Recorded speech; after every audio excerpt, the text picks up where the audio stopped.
This is the Global Broadcasting Service, serving remote outposts since 1928. Hi, everyone. Welcome aboard the Walt Disney World Express monorail. Caramba, we have something really big for you today. Welcome, foolish mortals. Now then, hang on to them hats and glasses, because this here's the wildest ride in the wilderness.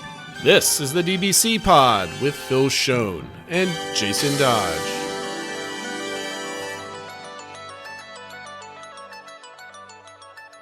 Hey everyone, welcome to this week's pod. This is a show for the week of September 4th, 2023, and this show is not your average show. Phil is back in the real world. Welcome back, sir. Thank you very much. Yes, he's back from the world, and we're going to do a two-parter, right? So we've got a lot of cool stuff that we want to talk about. So this is not going to be your standard trip report we go through day to day. That's next week. If you're paying attention to social media or our YouTube channel, you'll probably find an awesome video that Phil put together about his preview of Journey of Water, inspired by Moana. And it's quite good. And we're going to get more details about it. So check that on YouTube if you haven't seen it yet after this video. Please don't stop watching this and then go to that. But it'll be a good compliment after Phil kind of gives his introspective on it. It'll be awesome. And then also he's going to go to talk about his first party, the Mickey's Not So Scary Halloween party, and go over all the different things. Is he a party person now? Is he a parade person? Please stay tuned. But before we get into that, reminder about all our social media accounts, Twitter, Insta, Threads, Facebook, or their YouTube channel, all at the DBC Pod. And of course, our Discord server. Welcome to Salman Alta for coming on. Is that an actual new person or is that from the previous week? Did we not check the date, and it was somebody else I had to add this week that wasn't there last week, so I think it's a new person. Excellent. Well, welcome aboard. Thank you for joining. Real person, Salman. Yes, thank you for that. I'm convinced they are a real person. So. Yes, awesome. And I just want to get right into it. So Yep. You wanted to first talk about Journey of Water, inspired by Moana. A very, very kind cast member brought you along with you and your family of 5. Yep. So just in case anybody forgot, who is your family? What are the ages and genders there, Phil? Sure. So my family is myself and my wife. We are in our early to mid 40s, and then we have 3 kids that go girl, boy, girl. 14-year-old, which came in handy this time that she's old enough to babysit, so that helped. Nice. More of that next week probably. Mm-hmm. And then my son is 11, and my youngest daughter is 9. All right. So just get an idea of perspectives of which I think is great because you have a teenager and your typical moody teenager that's happy to be at Disney and some young kids too. So you get a good gambit of that. Because I don't think the interactions of maybe a 3 or 4, maybe even a 5-year-old are, I don't know. They just love everything that's Disney. So you get some more interaction elements and they get to take advantage of that. So tell us all about it. So what was the first thing? You just showed up? You waited around? You got in line? What did it look like before you got in? Yeah, sure. So as mentioned last time, we had to rearrange our days a little bit. So we moved our Epcot day to be Friday, September 1st, so that we could attend, which was the first date of cast member previews. We went to the park like normal, and we'll get into the details of some of the things we did then, but we were in the park and messaging this cast member a little bit back and forth about where to meet.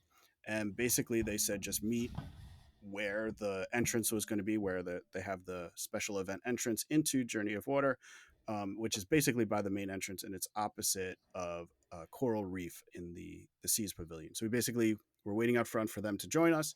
They came over. I guess they had checked in at the front of the park and had gotten their passes there. Mm-hmm. So they had to, but they said it was okay for us to meet them there. And then they had, their number of cast members with iPads and stuff like that. And they basically looked up everybody's information and they said, okay, you can come with us. And we were each given, it actually looked like an old school, park ticket, like the plastic park tickets. Oh, okay. That basically was our entrance into the attraction. And you got that at the front of the park or at the cast members? So the cast member and her daughter, who's also a cast member, and her boyfriend came. They got all theirs at the front of the park, but because we were already in the park, we just got it from the cast members that were at the entrance to the attraction. Oh, okay.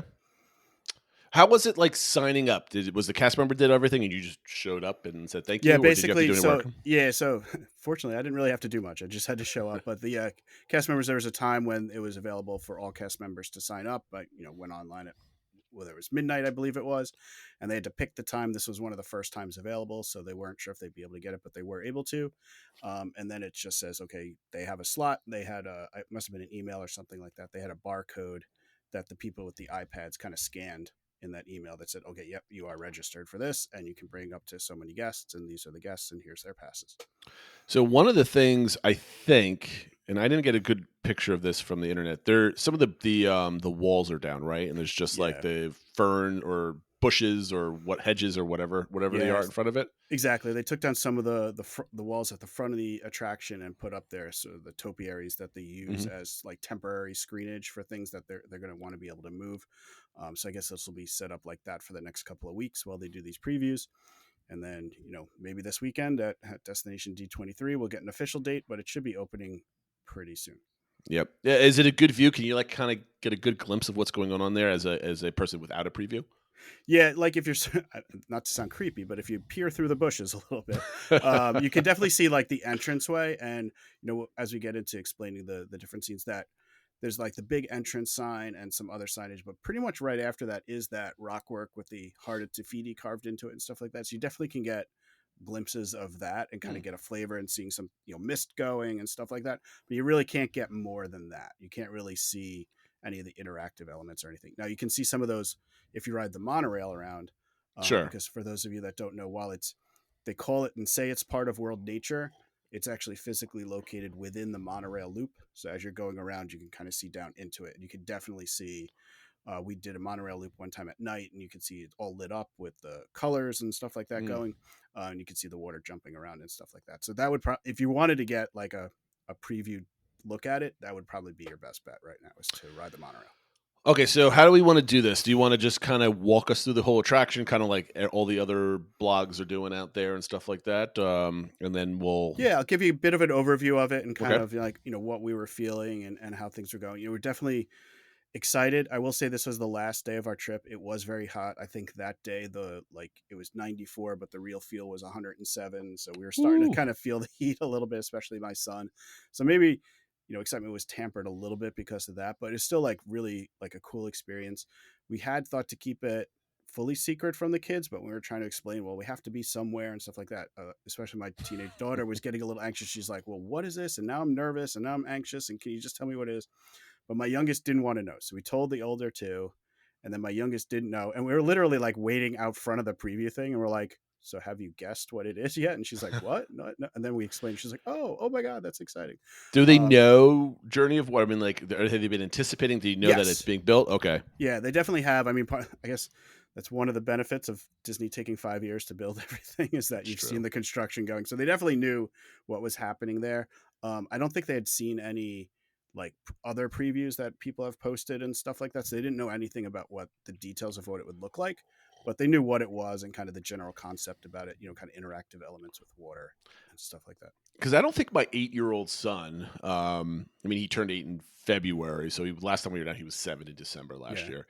I don't know if he can remember everything of every single park. He still struggles with like, what attraction, where's this and what park? And half the time, if it's spacey, he just says Epcot. I'm like, no, tonight I was like, there's a store. We were listening to music and the Star Tours spiel came out and he's like, all right, son, what park was this from? He's like, Epcot. I'm like, okay, you're not my son any longer. How can you not miss that? It's Star Wars music. Come on. Anyway, okay, so you're getting in. Kids are surprised. Like, what's the first thing you see once you go in there? Yeah, so as I said, there's the big banner, and they do have a lot of signage to the right. We didn't really check it out, but we did see it for a little bit. It does kind of mention like sort of the instructions and the restrictions and things like that. And one thing to note is there is like a water play area further in where there's kids can really get, not like a pool, but like a lot of spray and stuff. Like they can get really wet. So it has some of like the same warnings you would see at like a kiddie pool and stuff like that. But once you get past that, I was actually surprised that like really the first real thing you see is that big rock work with the Eye of Te Fiti in it. They don't really, it's not subtle at the beginning. It's just like right here, here's what it is. There you go. And you start seeing the mist coming out and stuff like that. And they have the signs just about like what the attraction is going to be, or like about the water cycle. And that's what we're showing, and how it's inspired by Moana, and that you're going to see sort of Moana theming throughout. Was your preview crowded? Like, are you walking in with a bunch of people, or is it nice, evenly spaced? What did it It look was, like? I would say it wasn't, it definitely wasn't crowded. There were people, and a couple times, for like one of the exhibits where your hand motion kind of makes the water dance a little bit, or how it sprays up, we had to wait like one person or something like that. So Oh, that's not too bad. it wasn't like we were alone, but it definitely wasn't crowded. And that's definitely one of the takeaways I have from this, is that crowd control is going to be really important, because you're going to want to have, for anybody who's been to like some of those interactive elements at like a Well, let's science save that. museum. Let's save Yeah, that for okay. the end. Okay. So, Yeah, what yeah. was the first thing you saw? Okay, you go in. You're like, okay, this is awesome. And how far do you have to walk until you start doing some of the interactive? Yeah, so stuff that basically you do? go around the corner, and they have a sign that talks about how the water is collected, and that it says, because of that and it's treated, do not drink the water, but we want you to experience and play with the water. And the first thing that's really interactive is it's like a musical section. So they basically have these little, it almost looks like little caves that has streams of water Mhm. coming down in it, and it sort of looks like the strings of a harp or something like that. And when you run your fingers through it, or you break the connection, it makes a music note play. So you're kind of playing music on the water. And my son's playing around like that. And then my oldest daughter, she wanted to really kind of figure out, well, okay, which note is where, and she was really trying to like play a full song, kind of going Oh, from like string to string to note. well, that was So going to be she my had first a good question. time with it. Is like, how like reactive is it? Could you actually play a song if you do what you're doing, or is it like there's a delay and Yeah, I mean, obviously the notes aren't like labeled like which note it is or anything like that, but yeah, once you touch it, it happens right away. And it's actually, I mean, you have to probably listen a little closely, but in the video I posted, you can see my daughter playing, and you can kind of make out that she's got like a little tune going. Oh, okay. I mean, I've seen some of the previews that have been out already. And basically, it's just a stream of water that comes down. And I don't know if it's in front of it. It's probably in front of the water. There's a sensor that comes down, right? So it's Hmm. like if you it block the water, you're passing through the sensor, and I think that's how it operates. I think so. Yeah, exactly. Not to give the magic away, but it's I mean, there's really definitely, I don't think a lot of it is too tricky to figure out. It's a lot of, motion sensors and stuff like hmm that. But I think for the most part, everything worked quite well, and was pretty reactive and stuff like that. So hopefully that keeps up. No, for sure. Okay, so we're playing musical stuff. I think I saw there's like a handful of stations where you can do that, right? There's a Yeah. couple of So them. there's probably at least like 4 or 6 of them around. So again, if it's, we didn't really have to wait or anything like that. But there's definitely enough areas to move around. They have each spot, each like interactive area has several spots for you Okay. to do things. So hopefully people won't have to wait too long. And that's the same all throughout. So I shouldn't ask you this question every single time we get to a new section, right? Yeah, It's all exactly. I pretty think the equivalent. one spot that we get to that there's only like 2 things, but it's a quick element, is the like disappearing curtain of water. Oh, okay. There's like 2 parts with the curtain and 1 part without it if you want to go down the dry path. But that's like a quick walkthrough and stuff like that. But I think there's only 2 of those. Everywhere else, I'd say there's at least 4 to 6 spots where you can kind of do the activity. Okay. Okay, so after you play music, what's next? So the next is just walking through another section. One thing that jumped out at me at this part was like it's interesting when you see this the rock work and stuff like that, because it does feel like something that would be at, say, the Polynesian or an Animal Kingdom. But when you're in it and you're like playing with the water and stuff, it does feel like you don't feel like you're in Epcot. But then you'll come around a bend and then you'll see like Spaceship Earth that you can see from it. And Sure. so that's why I said I think one of the big, you're going to see a lot of people like that are big into photography at Disney, trying to get the right angles of like getting the water with Spaceship Earth or the That's monorail cool. in the background and stuff like that. So it's an interesting thing with that. You kind of feel separate from Epcot, but then you're reminded that you're in Epcot at the same time. Is that a good or a bad thing? I could see that people can love it and like also hate it. Like, I think, can't yeah, sideline. no, that's exactly what I thought too, was people are like, because I think that's going to be one of the big questions, and maybe we're jumping a little to the end, but like, is this the right attraction at the right location? And I think it doesn't necessarily fit what Epcot was, but we know Epcot's changing, and I think this is a clear example of that change. And so you can either be kind of mad about it and grumpy about it, or you can kind of go with it. Yep. So like I said, I think it creates a lot of cool angles, and especially at night when the lights are on in Journey of Water, but you also have the lights on Spaceship Earth. I think it's going to create some really cool moments. Oh, nice. So as you walk around, there's the different elements. One thing I would say too is they call it the water cycle. I just felt it was more like, here's different ways you could experience water, or that water happens on our planet. So it was like the stream, the ocean, the rain, so those are obviously parts of the water cycle and how it goes through, but it wasn't, to me, it wasn't presented like it wasn't like science class about the water Right, cycle. like You know what I mean? evaporation and rain and It clouds. talked and like a stuff little that. bit like it had sky, and that was like when the water returns to the sky and you saw misting and stuff like that. So it had kind of those parts, but it wasn't like lectured to you like you would be in science class. It was more Right. like, okay, there's a stream and you can see like water flowing, or the river, and that's where they have some of the jumping water. They have like wetlands, and that's one thing I wanted to mention is there's several areas, like 3 I think, that they have dry paths and wet paths, so you can decide if you want to get wet or not. And so like in the wetland, you actually kind of walk through like, maybe a 2-inch stream of water or something like that, where so like your shoes will get wet. If you're in flip-flops, your feet will get wet, but you can just go around the other way if you don't want to get wet at all. Okay, so after the music, we're getting all over the place here. So Yeah.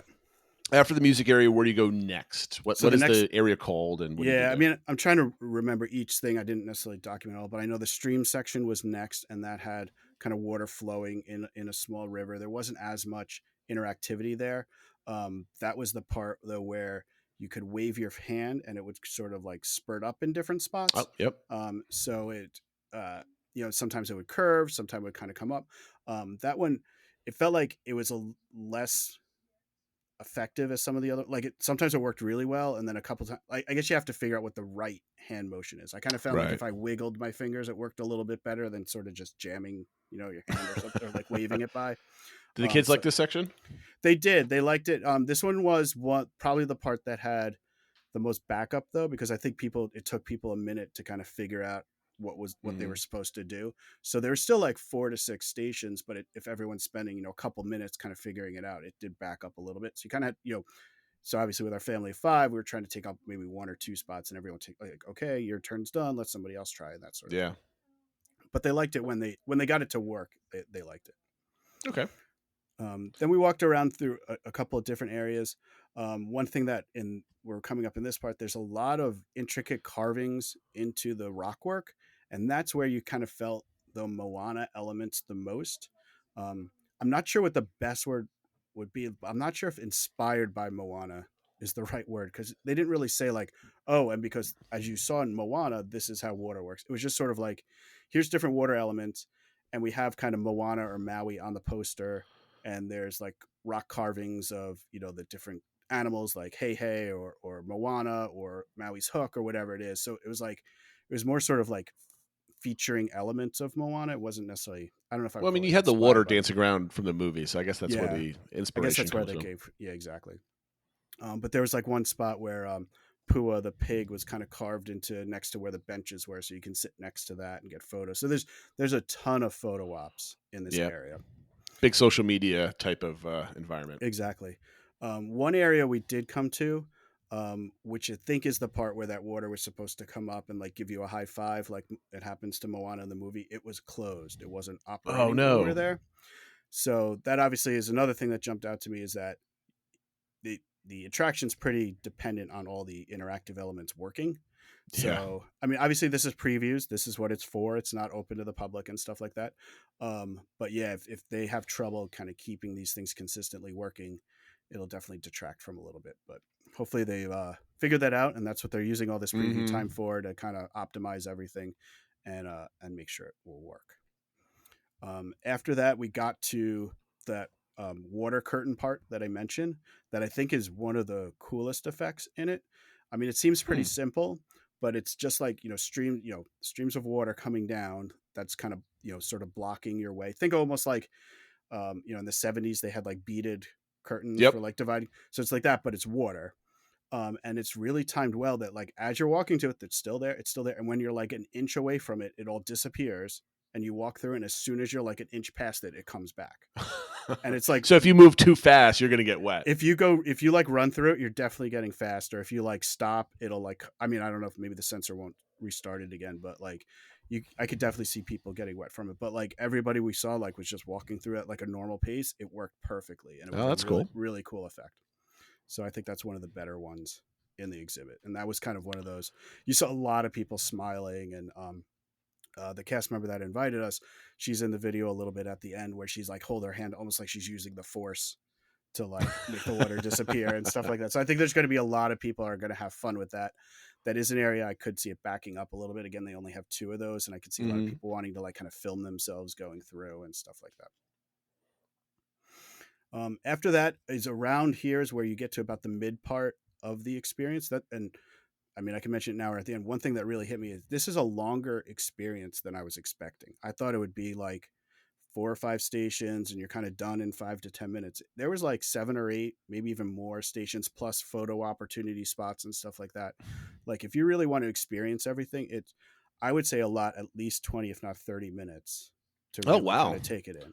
Because I've seen a couple different takes and they kind of walk through it, do a couple things, and it looks like they're done. You can spend 5 minutes doing it, or you can spend potentially 30 I mean, obviously you could it. race through it, and if you want to skip a couple things or whatever, but if you do every interactive element and spend a little time looking for the wood carvings, or not wood, stone carvings, and take some photos, because right in the middle is the big giant statue of Te Fiti that is really, really pretty stunning. Really big photo op spot there. Like I said, I think you could definitely spend 30 minutes, no problem. If you walked from beginning to end, because just to remind everybody else, there's only one entrance and one exit. It's not like you could pass through it and go towards World Celebration. If you at just a normal pace, if you walk just through the loop and didn't do anything, how long would it take you to walk all the way around? Probably only 5 to 7 minutes. I mean, it's really still about a good distance. Yeah, though, right? yeah. I mean, it's definitely, it winds around a little bit, and you have to kind of get through that doorway and stuff like that. So, I mean, maybe if you're walking quickly, maybe a little less than 5, but I would say at least 5 minutes to just walk through it. But just give it to Disney to stop making attractions, just making queues the attracactions now, because this is basically one giant interactive queue, right? For the most part. Yeah, I mean, if you think about, say, the queue for Under the Sea, The Voyage of the Little Mermaid, at Magic Kingdom, there's a lot of rock work you're walking through, and there's some interactive elements when you're in line. You can play with the crabs. It's kind of like that. Obviously, it's all water related.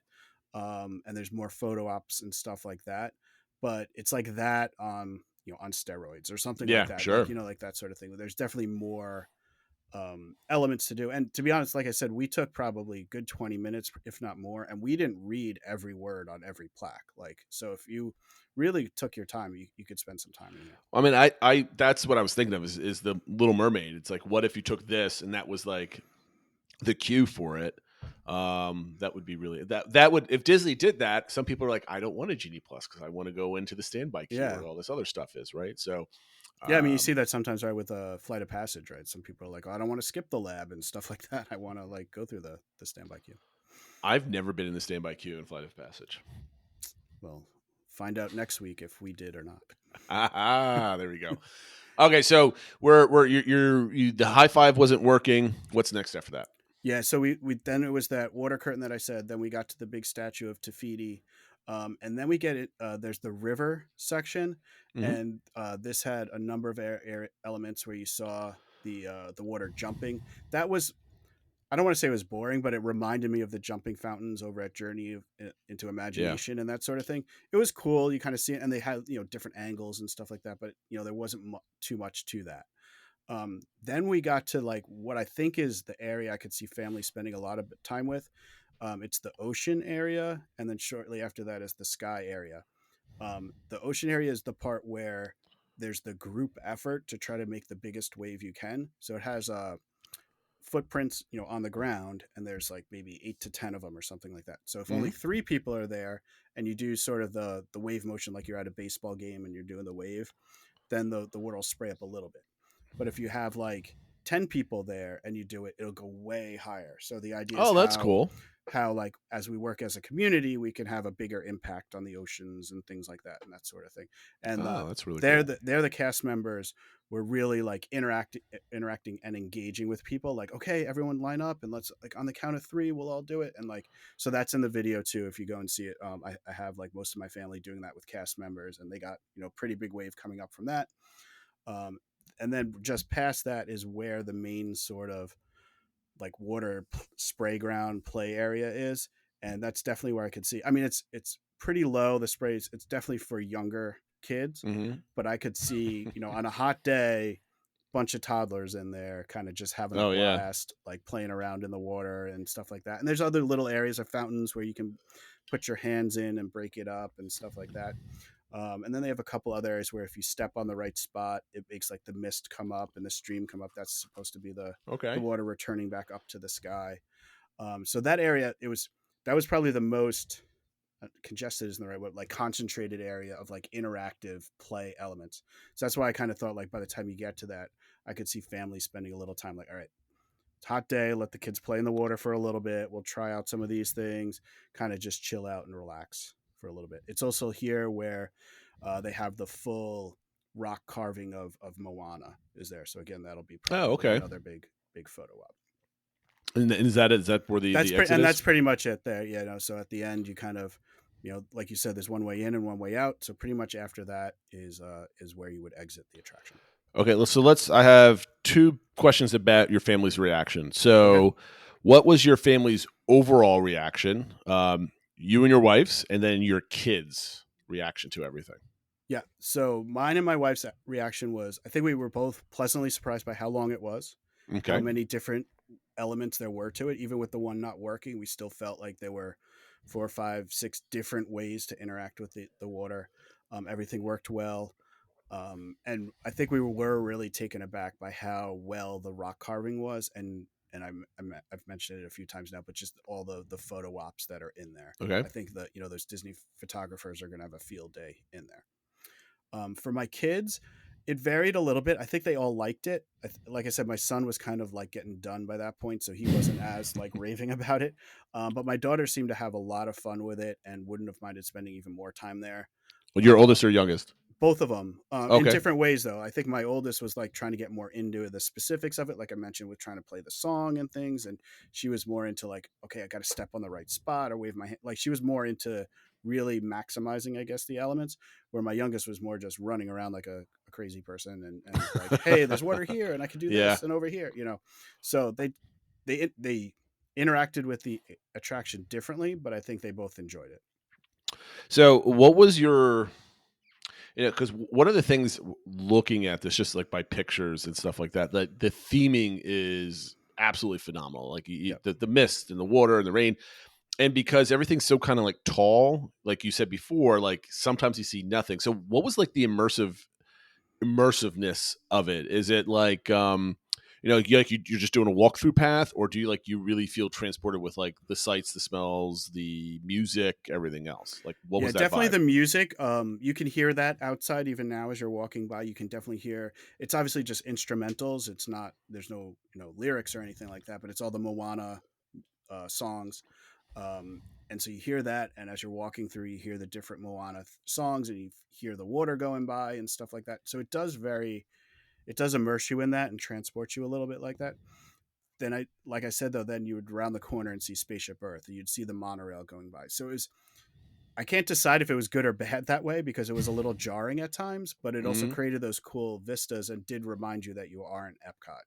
And I do feel like the interactiveness of it, and the idea of inviting people to discover things and sort of, touch things, and like that does feel very Epcot-y, but it doesn't look Epcot at all.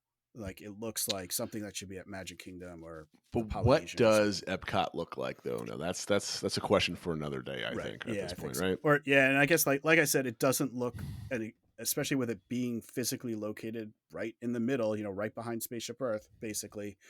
It doesn't look like it belongs with what that spot has always been in Epcot. But again, like even Walt said, Epcot's always in a state of becoming, and this is part of that evolution of the park. So it's a little jarring now. 5 years from now, maybe everyone will be like, "Oh, this is how it's always been," or whatever. Like it'll just come naturally. So I think the first time you're in there, it'll probably feel a little weird. Because it is that mix of like sort of taking you out of Epcot, but then the reminders that you are in Epcot. But I think over time, it'll just fit right in. Okay, before we get to some of the challenges, last thing, what was your favorite part of the whole attraction? What was the favorite element? Maybe it's a thing, maybe it's an area, maybe it's a vibe. So I think just I guess the vibe would probably be the best way to put it. Like it is an area to kind of chill out, you're not going to have to stand in line or you don't have to wake up at 7 a.m. to get a virtual queue or anything like that for it. It's a low pressure type of thing. It's a low right? pressure thing. I think it's a perfect filler experience in there. I do think of the interactive elements that we did, that water curtain was my favorite. I thought that just how well it worked and how everyone was smiling going through it and stuff like that. And I guess the other thing that I did like, and I don't know if I'm assuming they did it on purpose, but on a number of the lighting features, the way they cast shadows on the ground, it made hidden Mickeys. Oh, I did see that picture from you today. Yeah, that's pretty cool. A little cool thing. So you have 2 notes here that you have, what works, what doesn't work, and concerns. And when you talk about one concern about like backing up. So so I think, like I said, I think the 2 biggest concerns I have are just that the interactive elements need to work. We know, if you've ever been in ImageWorks or some of those things, sometimes Disney does let those things break down a little bit and maybe isn't the quickest to fix them. If you're doing this and 2 to 3 of the elements aren't working, I think it would really detract from the experience. It's kind of dependent on that working well. And then just general crowd control. I'm really fascinated to see how they control the crowd, because you can't just let, especially when it first opens, you can't let 1,000 people in there at once. Like, it's just not going to work, because you need to let people get to the interactive elements, have a little time with them. You don't want people cutting in and pushing around.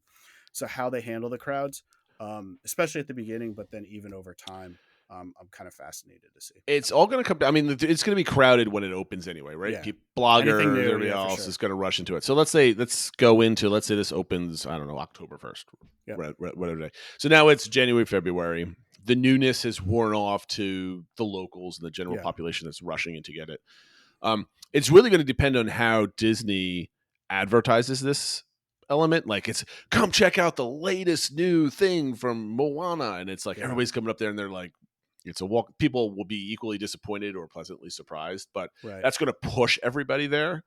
And I think Disney has to be careful of advertising it or promoting it properly 100%.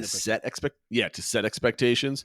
So you don't want everybody jammed up to see this thing and it's just a giant queue. Like, if you want to distill it down, you're just walking through, messing with things, and out you go. So I'm really like, this is the type of thing I would love to be like, okay, well, our Soarin'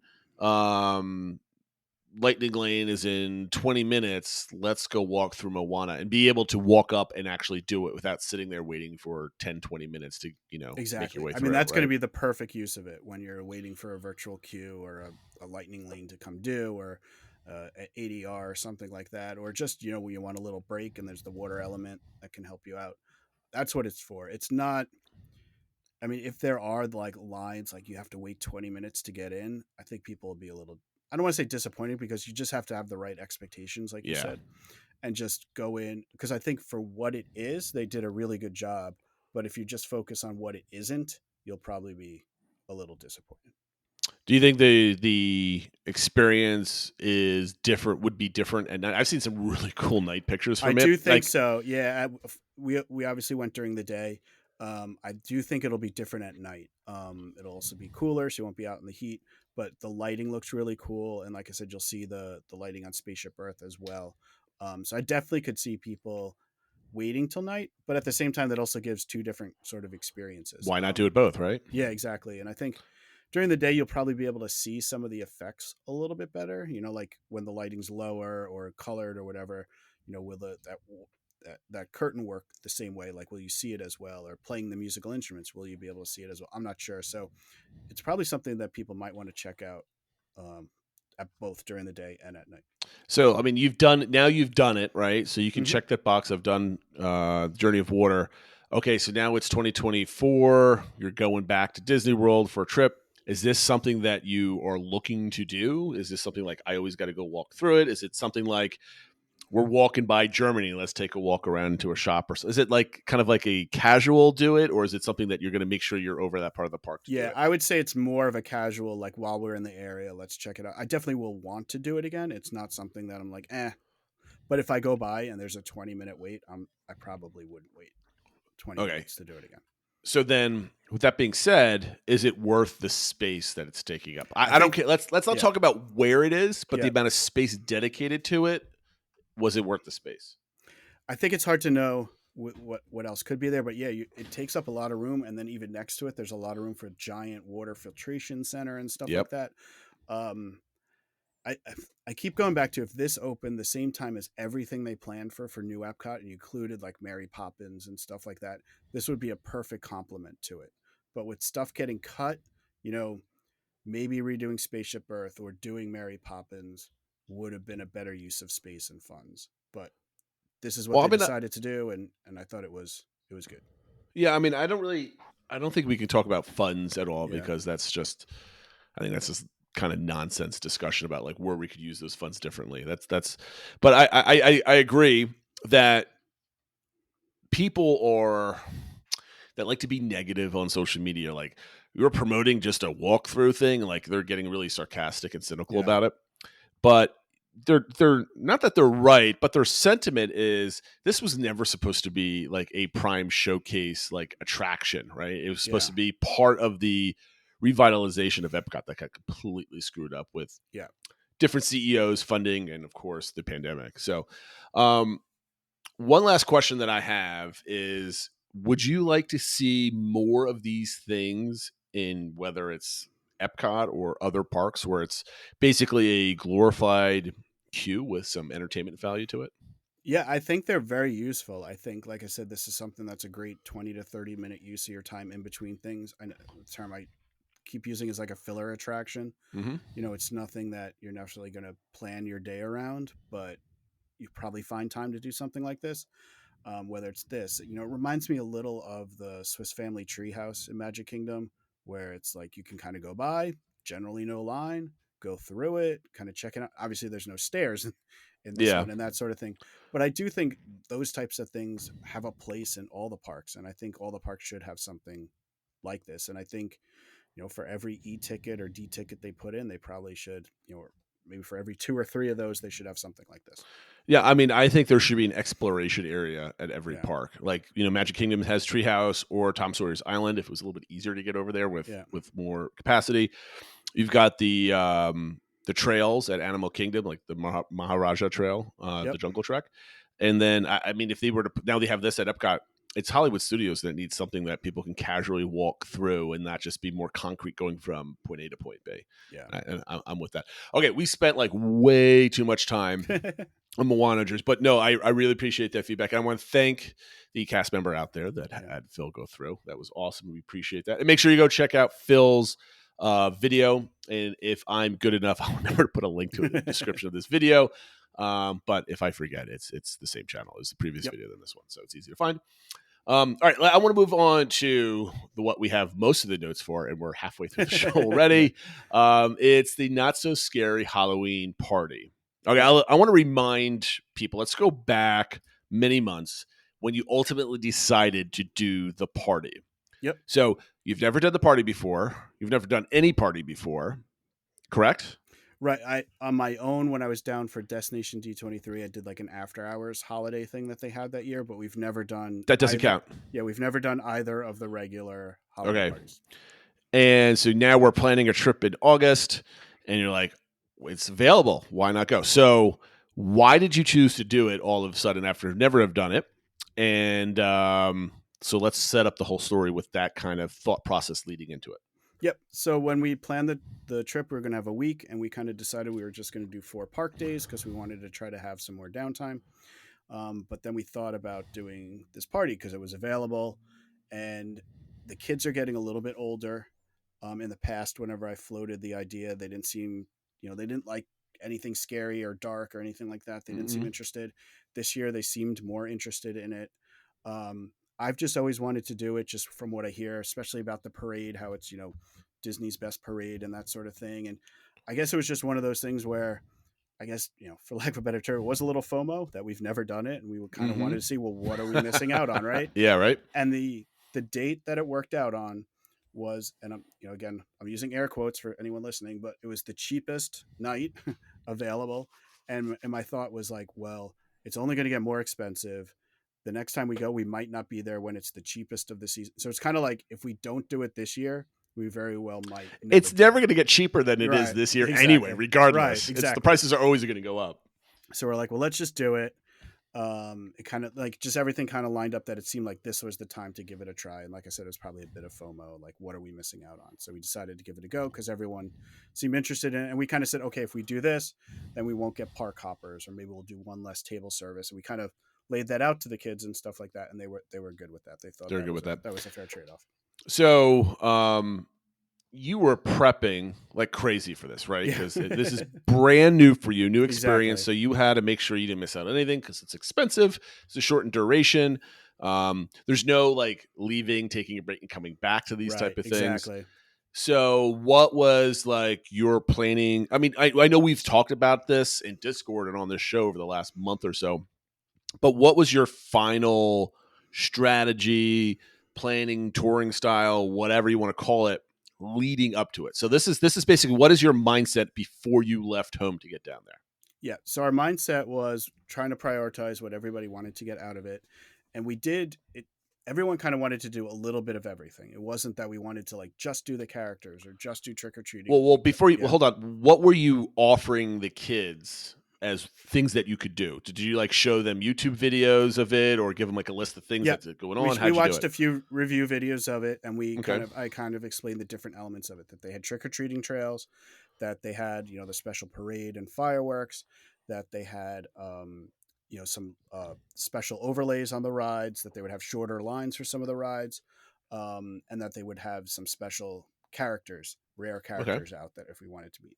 And so what we were talking through is like, well, what do we want to do? And we kind of all agreed that we wanted to do one kind of rare character meet because we didn't want to devote too much of the time. So Okay. then it was kind of strategizing, well, which one do we want to do and how do we do it? And it's a really good picture too, by the way. if Ultimately, you're on we Discord. settled on meeting Elvis Stitch, or Rock and Roll Stitch, or whatever they call him, which actually worked out really well because for some reason on this trip, my youngest daughter got into like a Stitch fix. So Oh, she perfect. got like stuffed stitches and stuff like that. So it kind of worked out that that's what we picked. From the research I did, it felt like this was one you had to do a little bit of what, get there early for line, but you didn't have to wait like hours like you might have to for, say, seeing Jack and Sally. Sure. So we agreed to do that. The other priority that people had was they wanted to do the Space Mountain overlay, and we wanted to go to Haunted Mansion, and then we wanted to see the parade and the fireworks. Those were kind of the priorities. So we tried to figure out all that around, and we knew we also wanted to try a couple special treats. But again, we were trying to do like a little bit of everything. That if it was like, if you did only photo ops, you could kind of do that the whole party. We were trying to do a little bit of everything, planning it around the times that the main entertainment was, because obviously like the fireworks only go off once, so you kind of have to be there. be there for the 10:15 show. The parade is twice, but you have to be there for one of those two times. So Now, we're kind of planning around those two things. I should be a better prep, but you were, if I remember correctly, you were at Magic Kingdom the day before, and like it's a normal, right? So like Correct. this is day 2 of Magic Kingdom. So you got all of the normal attractions that you might want to do. So this is more time for, if once you get everything done, and be like, we do it for a second time or something that we maybe missed. So there wasn't like, we need to go on certain things. And we did also have this kind of in the back of our back pocket, knowing that if we didn't get to something on our Magic Kingdom day, we would probably have time. We'd have to, make that a priority. Sure. But say, for example, this is going into next week, we did ultimately get on Seven Dwarfs Mine Train on our main day. But if we didn't, we knew we could get onto it with a much shorter wait. It would take up a little bit of party time, but we knew we had that. But we really did get to pretty much everything we wanted to during our main day. So that's why we prioritized like the things that had the overlays and stuff like that. Did you, I know you were focusing on snacks, but did you actually focus on food while you were there? So we did get a few of the specialty treat items, and we did actually need to eat a little bit because we had like a later-ish lunch, but we hadn't really had dinner. So we knew we needed to at least get some sustenance while we were there. Okay, so we're going to talk about the treats later on, but I was just kind of curious if that was part of like your prep. Like, I know when I was doing the Festival of the Holidays last year, there was like, or actually just down at Disney in general, we had made a list of like 10 different snacks from like Springs and everywhere else. Like, we need to get these, right? I did do a lot of the research on the specialty treats and kind of which ones were getting the better reviews and kind of which I think we would like the most, again, without going into 10 different places or whatever. So we tried to like highlight a few places that we got to that had things we wanted to, and we tried them. In pure planning style, I'd need to know what you did that day prior to your arrival, because I'm assuming you got there right around 4:00 to get in. Early as possible. basically we slept in, and then we did go down to Disney Springs for a little bit. Okay. So that's where we got food and lunch and stuff like that. And we did some shopping. Probably get into it next week, but we went to Gideon's for cookies and stuff like that. I do remember those pictures. Yes. But then we got back to the room and we started to get ready. That was one big thing I was debating was what time do we want to get there? For those of you who don't know, with the party officially starts at 7, but if you have a party ticket, you can get into the park starting at 4. That has really apparently gotten out, and people are trying to maximize the value that they're paying for these tickets. So it's really gotten crowded. But it's right at always 4. been that way. I'm like, is it different than it's been in previous years? From what I've been seeing on message boards, it's amplified from what it was in the past. Interesting. Okay, so would yes. you? Oh, sorry, go ahead. I was just gonna say, so we were debating whether we wanted to try to get there at like 3:15, so we were kind of at the front of the line, or even wait until more like 4:30, so the whole big mass of people has kind of ended, and we're not going to have to wait too long in line. Ultimately, we kind of just went as soon as over as we can, and we wound up getting there kind of right as the big mass of people were there, and we had to deal with it, and it is what it is. I will say the staff is very efficient. They know what they're doing. So it looks like this huge swarm of people, but they're moving people around. We got there off the bus at 3:50. Huge. Like I posted a picture of how long it was. We were in the park at 4:04. It was like That's less great. than 15 minutes. So it was like very efficient to getting people in. So you did a sleep in. I'm assuming you slept into like 8, 9 o'clock, whatever that is, kind of lazy morning. You kind of probably putzed around and went over to Springs around like 11 or so ish. Yep. Yeah. And then you spent a couple hours over there, did your thing, came back, got ready. Would you do that again on your party day, like a Springs and a sleep in late? Did it feel rushed or did it feel just right? It felt okay. I think ideally we would have maybe gotten going a little bit because it felt like we had to not rush, but I was starting to watch the clock a little bit just to make sure we got back in time. And so I think I either would have just skipped Disney Springs and just done resort time. Like, so you're skipping that travel element. Or if we were up for it, I would have tried to get going a little bit earlier than we did. Because next week I'm going to be harassing you with the vacation to vacation questions. Because we talked about this when you first announced that you were going in August back in the first quarter of the year. That I'm like, are you going to do it? Or are you going to overload yourself? Are you going to do it? Or are you going to overload yourself? So I'm going to be badgering you on the vacation to the vacation. Yep. Eventually with my trip report on my next trip, I expect you to do the same thing to me. Okay. Okay, so maybe just a lazy day and kind of just rolled into the party would probably be the better way. But you did a Springs thing. So you got the cookies though. You got the cookies. Did get the cookies. I mean, yes. So that's what counts. Okay, so you got costumes, right? So what were your costumes? So we went as the 5 characters that are in the Tower of Terror. That if you're in the watching the pre-show and you see in the video when they're in the elevator when it gets struck by lightning. So the little girl is Sally Shine and the parents and her nanny and then the bellhop. So obviously myself and my wife were the parents. I had like a tuxedo t-shirt thing on. She had like a white 2-piece like dress type thing. My youngest daughter was Sally Shine. We found the pink dress for her. And my oldest daughter was like the nanny. So we got like the plaid coat and the hat. And then my son was the bellhop, and he was very excited. He kept telling people that his role was to push buttons. Did anybody get it? Yes, but not that many. But a few people did, and like a couple people that got it were like, "Oh my god, your costumes are awesome!" But then other people would be like, "Wait, who are you? What? Like, I don't get it." Like I don't know if I would have gotten it right off the bat without thinking about it too hard. I mean, I think I don't even know how you got that idea. Like that's just I don't even know where things with 5 people like in it. I was going through my head things that had 5 people and somehow that came up. I don't know. That's an excellent pull from memory. That's pretty awesome. Yeah. Were the costumes comfortable enough to wear them in the heat and everything else throughout the day? It wasn't bad. For the most part, I would say we did more Disney bounding than full on costumes. Like I said, I just had the tuxedo t-shirt. My oldest daughter, she had like a plaid vest instead of like the big plaid coat, and like my son just had the shirt of the bellhop and stuff like that. So it was like light costuming or something like that. It was definitely enough. Like I said, people got what it was that understood who the characters were, but it was probably a little bit more Disney bounding. I did see some people that were fully dressed up. One person was dressed up as Walt Disney. He had the full on suit and everything like that, which I was commenting. That was one of the funny things I saw was, he pretty good Walt Disney. He even had like the Smoke Tree Ranch pin and stuff like that. But All seeing right. Walt Disney carrying a trick or treat bag walking to the Haunted Mansion was kind of fun.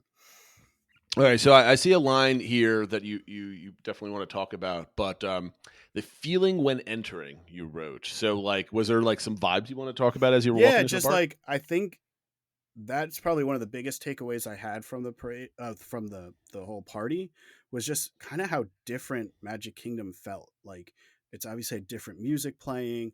I think a big thing is like a lot of the cast members are in party outfits, and there's like special lighting and stuff. Like it just had a different vibe to it. Pretty much everybody's in some sort of costume. Everybody seems like kind of excited, happy to be there. Like it's hard to put into words, but it definitely had a different feel. And especially going like we did it back to back to our regular Magic Kingdom day. Obviously, it's the same park, the same physical things are there. It felt totally different than Well, a regular that's. Magic Kingdom day. I was going to ask, like, how did you do going back to back? But apparently, it's completely. I would have to imagine that you don't have families that are, parents that are just dragging their kids through it. We're doing our Magic Kingdom Day. Yeah. We're going to get on these rides, or dads being miserable because their wives plan the whole trip, or Yeah. vice versa, or whatever. It's people that spent a lot more money to go to this specific thing, and probably most of them aren't tired because they got there at 4 versus like 8 a.m. Yeah. I mean, I know some people, we had friends of ours went down like 2 weeks before us, and they did like I think one of the very first parties, and they elected to do a park day beforehand. And I was talking to her after, and I think they regret that they were like kind of done like an hour into the party type thing. And I think some, about half of them left early and that sort of thing. So obviously everyone's different. If you're, just a couple or something like that and you can go for it. But I would definitely recommend not doing a park day before. I mean, when I went in 2015, this was like the beginning of my Disney fandom adulthood era, right? Mm-hmm. First time back at Magic Kingdom since a child, and it was park, and then the Magic Kingdom park in the day, and then right into the party in the evening. And we left early. I mean, we saw all the parades and all the other stuff that went along with it, but we were like, we're going because it was way too much, especially in like August. Yeah. But we went in the second week of October, first week of October, and it was still really, really warm. Yeah.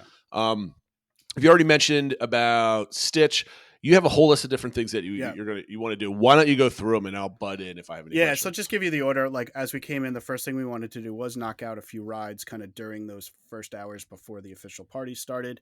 One thing we did was my son, I know before we went there, he said his priority was going on the Speedway, the Tomorrowland Speedway. I didn't know how into this ride he was. We had done it twice the previous day, and he was like, I want to do it again.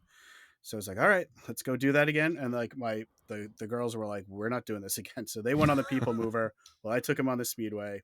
We met up afterwards, and we decided to do one ride we didn't do the previous day was Under the Sea. So we did that. It had like, it was just a walk on. And then we decided it started raining then. For the timing was the hurricane was coming through to Florida. So we knew weather might be an issue. Mm-hmm. It came down pretty good. This was probably around 5:00. So we kind of walked quickly to Main Street to go to do some shopping because we knew we wanted to look at the special merch anyway. So we did that. And then after that, it was time to get in line for Elvis Stitch. So what we had heard was the party starts at 7. Some of the characters start meeting early. He typically starts meeting at about 6:30. Generally, if you get in line around 6 or so, you're not going to have too bad of a wait. So that's what we did. Right as we got in line, it was also then 6:00. So it was time to try to get our virtual queue for Tron, which we were able to get one for. He did start meeting at about 6:30. Let me jump in. Was Tron hard to get for the party? So it had been going very quick at 6 p.m. I think it lasted a little bit longer at our party. We wound up getting the first boarding group for that time though, which was the first one they called during the party was 133. That's the one we got. Okay. So they had actually called that while we were in line waiting for Elvis Stitch. So we got to meet him. He was really fun. Really into it. He kind of has you do all the different hand motions.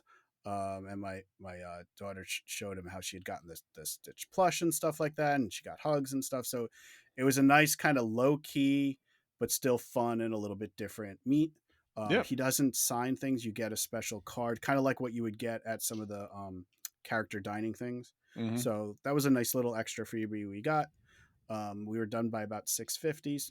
We went over and did Tron, and we were off that by 7:15. So the party had only just started, and we'd done a couple rides, met a special character, and did our ride on Tron.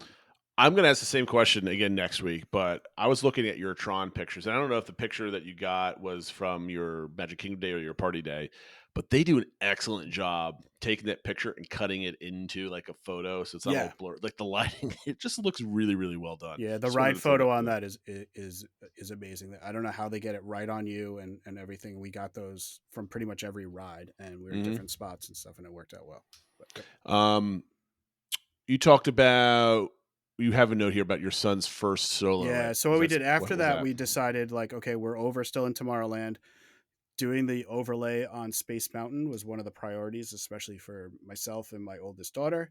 My son didn't like Space Mountain. He didn't want to go on it the previous day. He didn't want to go on it this day. So we're like, so the other day we just had him wait in like, he waited with us in line, didn't ride, and we met him after. This time I was like, well, I feel bad about making him wait in line the whole time again. I was like, okay, we're going to trust you. This is kind of your first like solo thing. How would you feel about going over and riding the Speedway, because you love the Speedway so much, by yourself? And he's like, I can do it. We're like, okay. Can you do that with 11-year-old? You have to be over 7. Oh. You can go by yourself. So I could just kick 2 of my kids out and say, you go do whatever you want. If they're under 7, they have to have somebody 14 or older with them. Otherwise, they can be by themselves. So we're like, you go over there and do that, and then you come and you wait in the gift shop for when we get off at Space Mountain. Okay. We do kind of wish we told him he could have done Speedway twice, because it took longer on Magic Kingdom than he thought. So he was kind of waiting for a while, but he did fine. He's like, I did it. I was good with it. And he was right there, like waiting for us when we got off. Oh, very nice. Space Mountain was about a 20-ish minute wait. But it's this special overlay, so we knew it was going to have a little bit of a longer wait. The overlay is that there is 0 lighting in it. The tunnels are off, everything's off, and they play like kind of spooky. Oh, that's music. cool. And it's like 10 times scarier than normal, because you can't see anything. You have no idea which way the track's going. Oh, very nice. We we decided to get some of the treats. First thing we did was we went to the popcorn stand, because we noticed the one in Tomorrowland was selling the special Nightmare Before Christmas popcorn buckets, which previously I thought were only being sold on Main Street. So we saw them there. So we got one there.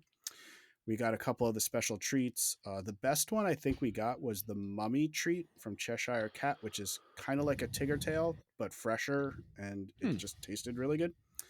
I also got the Hades cone from Storybook Treats, which had habanero Dole Whip, and it was legitimately spicy. Really? So that was interesting. Yeah. So it's interesting eating ice cream that's spicy. I would never want to get that, but I would get it because it's spicy, and I've just never had spicy ice cream before. Yep. And we got a few other things. While my wife and I were getting some of those treats, my oldest daughter took the younger 2 to ride the teacups, which had like spooky overlay lighting and stuff like that. And I feel like I'm getting too old to ride that, so she took care of them, because they like to spin a lot. So I was like, you guys go do that. And then we met up at the Haunted Mansion, which is really, obviously you kind of have to ride the Haunted Mansion at the Halloween party.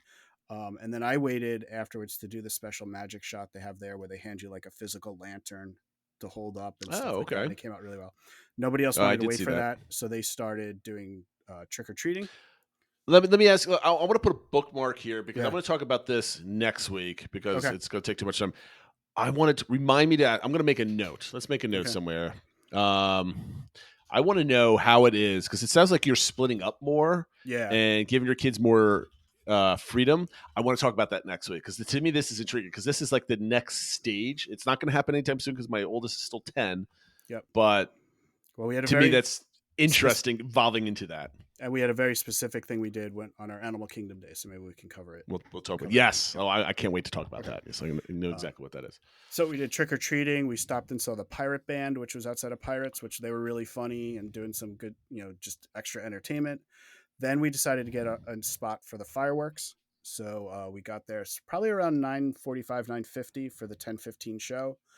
Had a really good spot, kind of right at the back of the hub, the railings on the other side, the far side of the castle. Had a really nice view. It was a really fun show. We were trying to balance, because if you don't know, they have a really giant puppet of Jack Skellington that's on the stage in front of the castle. So you kind Okay. of have to be close enough to be able to see him, but not too close that you can't take in all the fireworks and stuff like that. So I think we had a pretty good spot for that. Where did you exactly line up? So, you know the railings that are kind of around where the partner statue is. Mhm.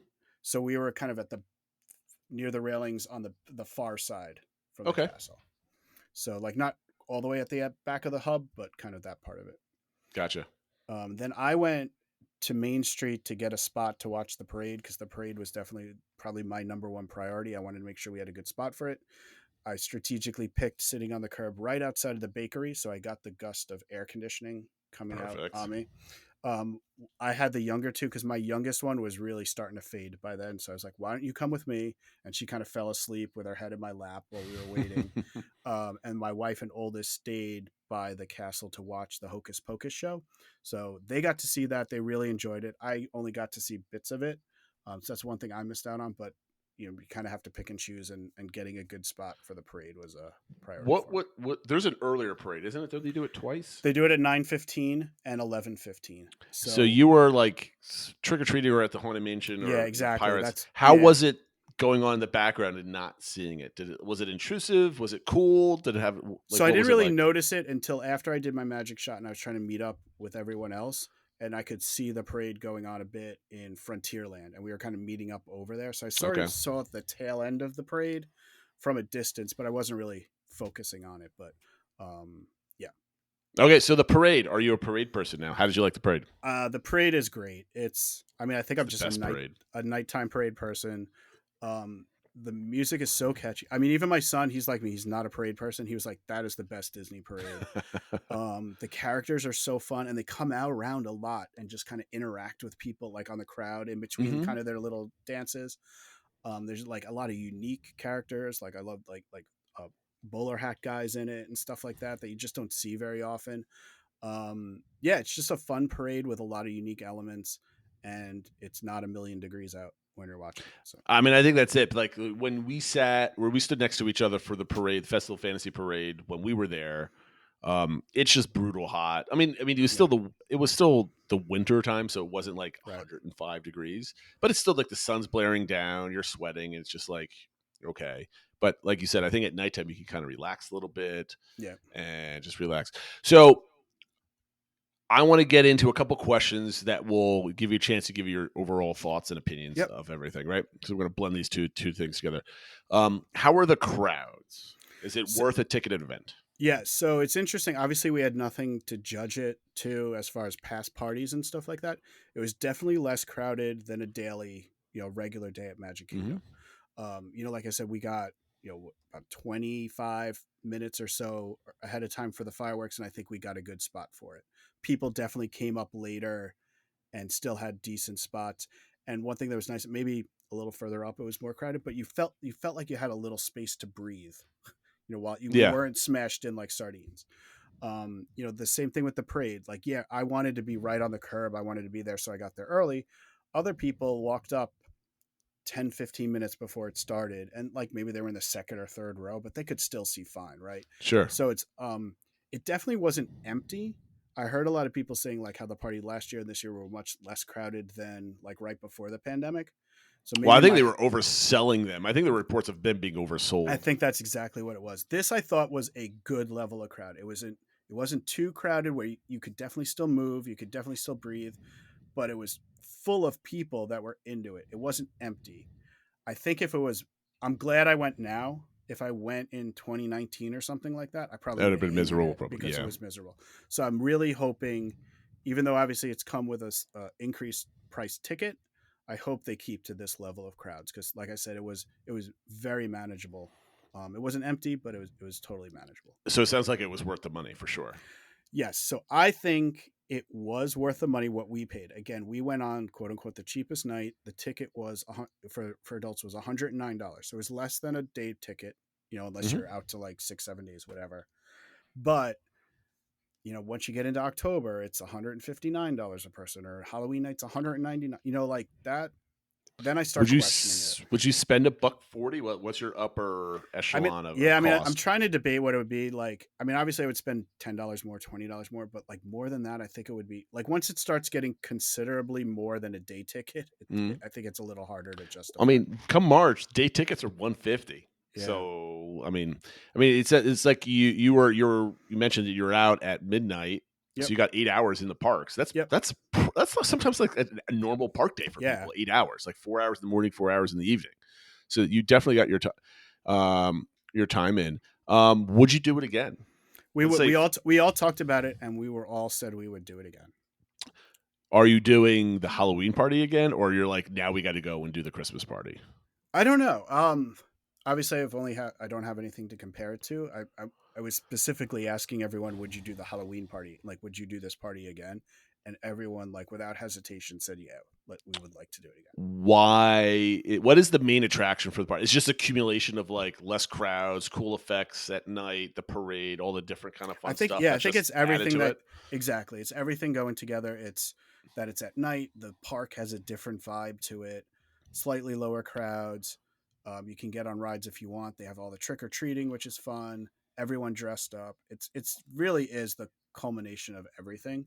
But I think it just makes it different enough that it's a totally different experience, and that's why I think it was worth it. Would you plan a specific trip for this, or is it just like if I happen to go during a party, I'll get the party too? I would say for now it would be more if we happen to be going, or like if we're debating between two times, this would be a reason to pick this time.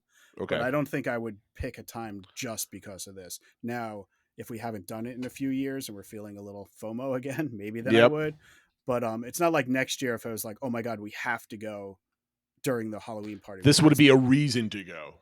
A reason to go then, but not, I wouldn't. The prime reason. Exactly, yeah. Okay, fair enough. Just for the sake of time, we had a couple other things, but we won't get to them, I guess, next week. You have a little section here called 3 Little Things. Yeah, I thought I could cover it. Is this a trip thing, or is this more of something for next week? I could cover it next week or whatever. I was trying to think of like, because as I was going through my trip, there were a couple little things that kind of annoyed me, or a couple little things that I really liked, and I thought I would bucket them into these little sections. Okay, so but we can talk about it next week.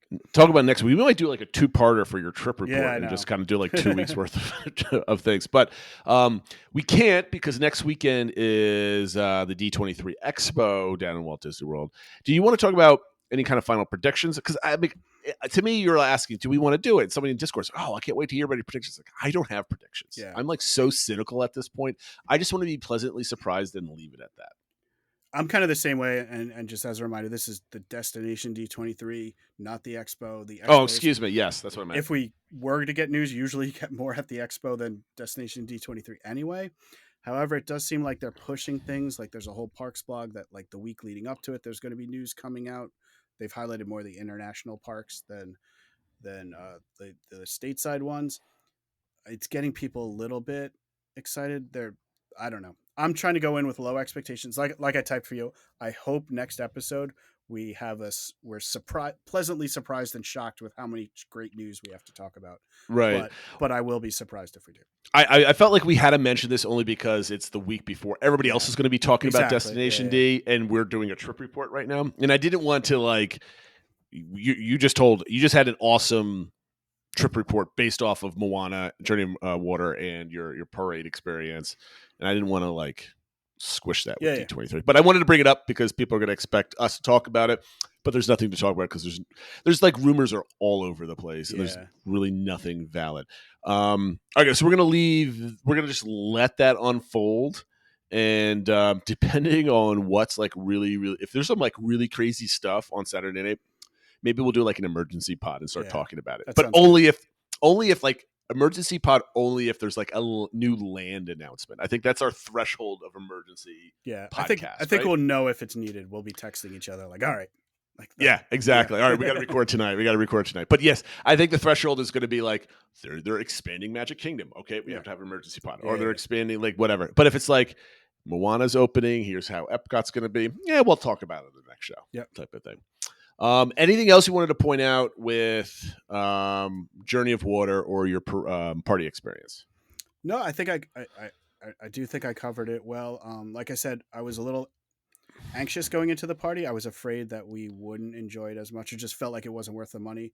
We really enjoyed it. So if you're somebody who's kind of on the fence, maybe go for it.